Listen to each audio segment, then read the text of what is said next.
All right, you guys. So here we go. So this is going to be your body weight workout. We're going to do this with really minimal stuff.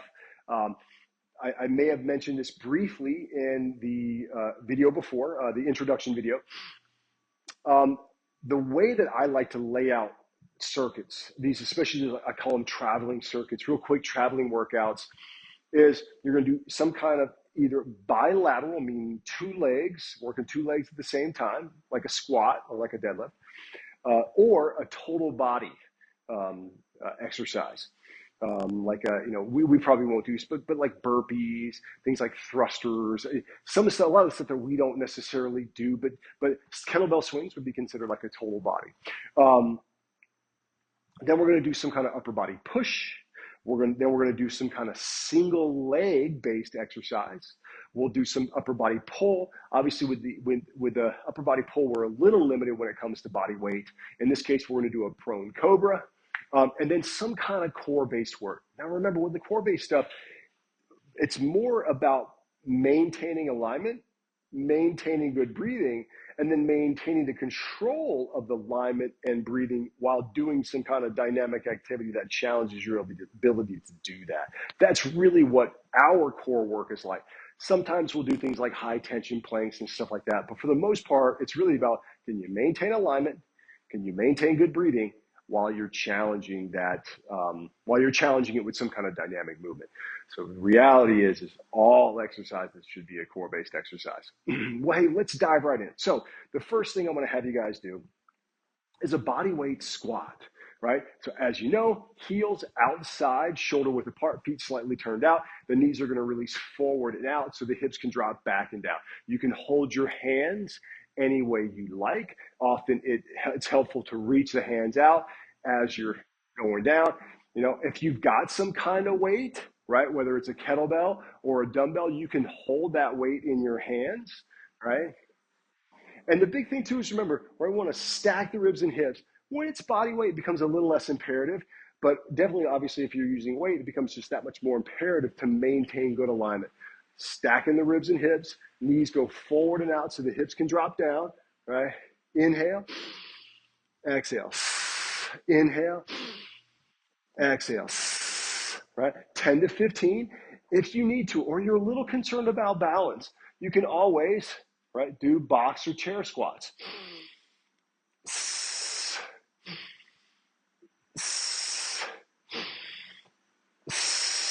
The tendency is to kind of rush through these, but you really want to get that little pause at the bottom, right? And if you need to, come all the way down, right? There is nothing wrong with that. Come all the way down, reset, right, before you drop it up. 10 to 15. Now, if the air squat, if the box squat, then the air squat, pretty easy for you, you can always do jump squats, right? That's just another variation. Just make sure, again, you're sending the hips back, right? Let me see if I can. Yep, send the hips back as you land, right? The tendency sometimes is to land forward, lit on the ball toe, and that just tends to jar the knee. As opposed to, if you send the hips back, you're going to dissipate that force more into the heels. You're going to use the glutes a little bit more as well. If you're going to do the jumps, just think, how soft can you land? Heel, ball, toe, ball, heel. Heel, ball, toe, ball, heel. So same idea, 10 to 15. The next thing we're going to do is your push-up. Now the big thing is to find a variation that feels comfortable for you. You can always use a countertop. You can use the bench. If you are using the floor, go for it. Even if I have you using the floor, I would say probably best to pick a little bit less intense option. So if you're on the floor, whether your knees or your toes, if you're on the floor using your knees, you'll probably be fine. My only recommendation would be probably put a pillow between you and the floor. Especially if I have you using pads, put a pillow between you and the floor. It'll just protect your shoulder joint a little bit more. But again, I would pick a little bit less intense option. You know, the more elevated you are, the easier it's going to be. Don't undervalue or underestimate countertop push-ups. Some of you are even doing with the wall. That can be so helpful for kind of optimizing just movement of that shoulder. But nothing new here, right? You want that shoulder, elbow, and wrist nice and aligned. We're gonna feet between outside hip and outside shoulder width, just like your squat, right? Just like your squat. Little tuck in the pelvis, find your core. Start the inhale, feel the expansion. Lower into position. Exhale, drive out. Start the inhale, feel the expansion. Lower into position. Exhale, drive out. Notice I'm going down roughly at 90 degrees at my elbow, really no further than that. My elbow's in line with my shoulders. That's about it. Again, just going to help protect your shoulder. Remember too that it's that little bit of a lift through that sternum. And notice when I lift through that sternum, I get that little bit of external rotation. So I'm not here when I come into my push-up, right? I'm not here, I'm here, right? So if this is 90 degrees, I really want to be at roughly around 70, sometimes even 60, but roughly between like 60 and 70 degrees of what's called shoulder abduction, right? Just that little lift through the sternum. All right, you guys. So again, you got your squat, your box squat, your squat, or your jump squat. You got your push-up. Then we're going to go to some kind of single leg variation. So, one of my favorites and simple, often undervalued and underestimated, is a simple little step up. If you've got a footstool that's sturdy enough, right? Or if you have like a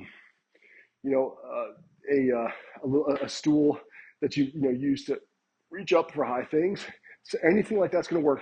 A stair, they're a little shorter, but for some of you that may be perfect.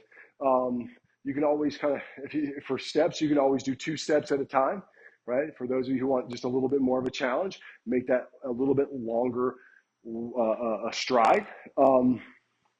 Again, 10 to 15 each side, letting your breathing normalize between sides. The tendency sometimes to do one side and then go right into that other side, and then you're exhausted like halfway through that side.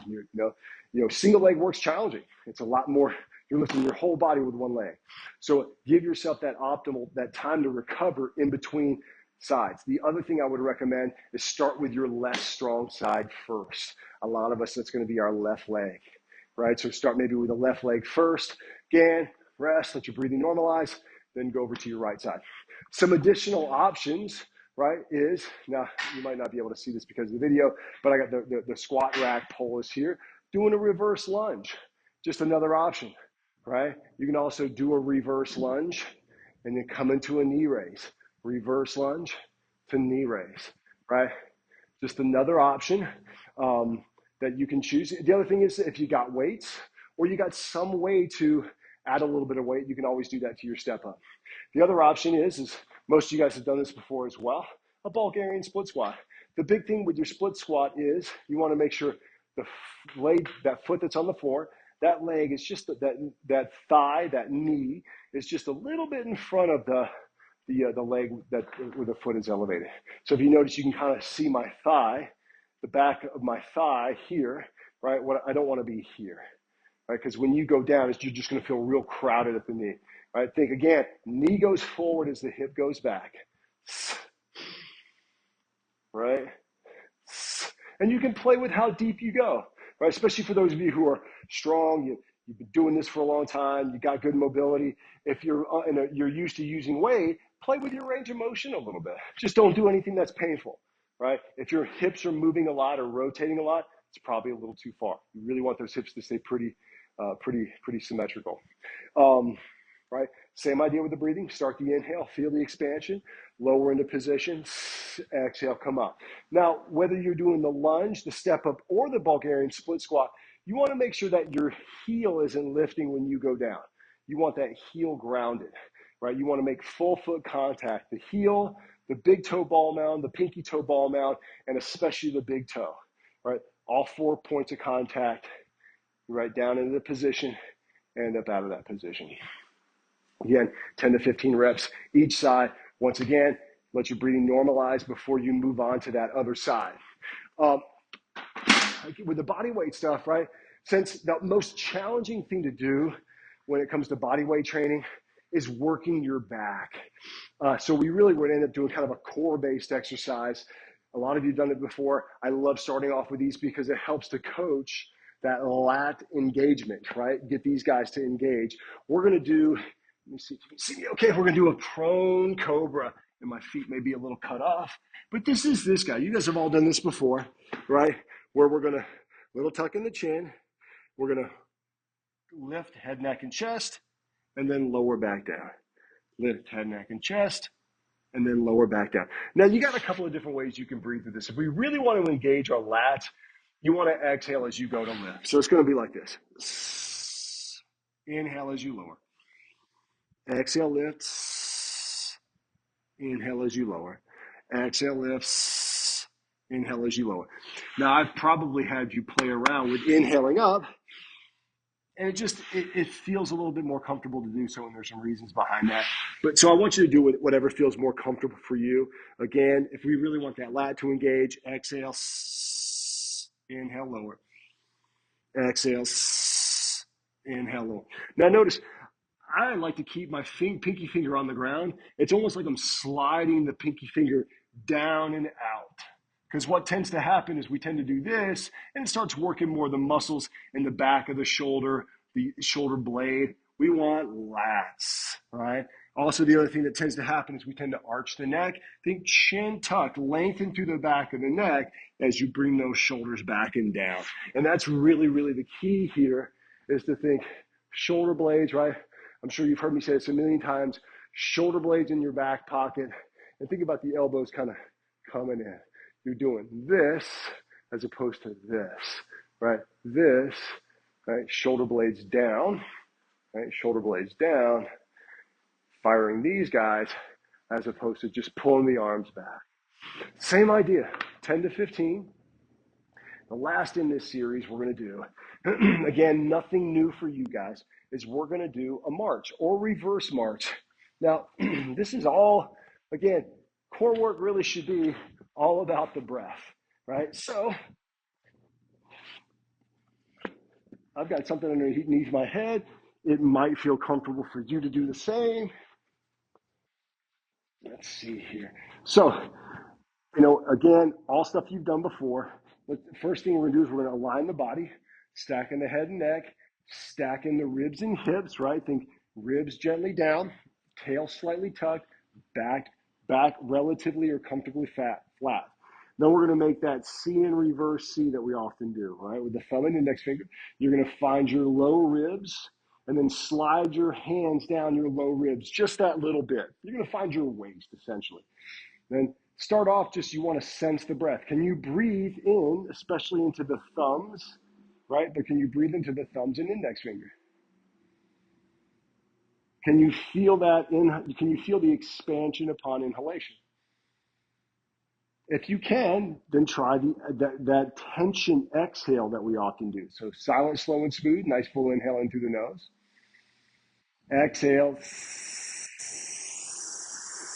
And as you're doing that tension exhale, see if you sense that pushback into your thumb and index finger. So again, silent, slow, and smooth. Nice full inhale. You feel the expansion. And then as you exhale, you continue to feel that expansion as your muscles are contracting and pushing out. That's number one. Can you do that? Number two, if you can, then let's take it a step further. Start the inhale, feel the expansion. At the top of that inhale, we're going to lift the foot. Doesn't have to be far. Exhale, lower it back down. Again, start the inhale, feel the expansion. Lift the opposite foot. Exhale, lower down. The whole time you're maintaining this optimal alignment, ribs and pelvis. You're maintaining that inhalation and controlling that as you go to lift. The tendency here is as you go to lift, you lose the arch, right? The back arches, the hips kind of drop, or you'll see there's a lot of shift. The goal is to make this as smooth as you can. If it's pretty easy, we'll tug both legs up. Again, most of you have done this before as well. Same alignment, right? Head and neck, ribs and hips. Start the inhale, feel the expansion. Exhale, lower. Start the inhale, feel the expansion. Lift. Exhale, lower, lift, exhale, lower, right? So again, same thing. Can I maintain the alignment? Can I maintain that optimal breath, expanding all the way around, especially to my thumb and index finger?